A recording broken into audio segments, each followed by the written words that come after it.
শুভ সন্ধ্যা বন্ধুরা। এক্সপ্লোরার বাপির নতুন একটি ভিডিওতে আপনাদের স্বাগত জানাই। এটি হচ্ছে প্যাশন ফ্রুট।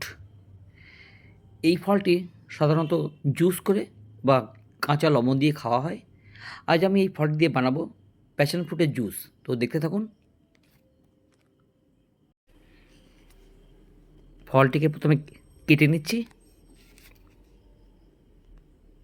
এরপর চামচ দিয়ে ওর ভিতরের শাঁসটাকে বাইরে একটা পাত্রে রেখে দেবো।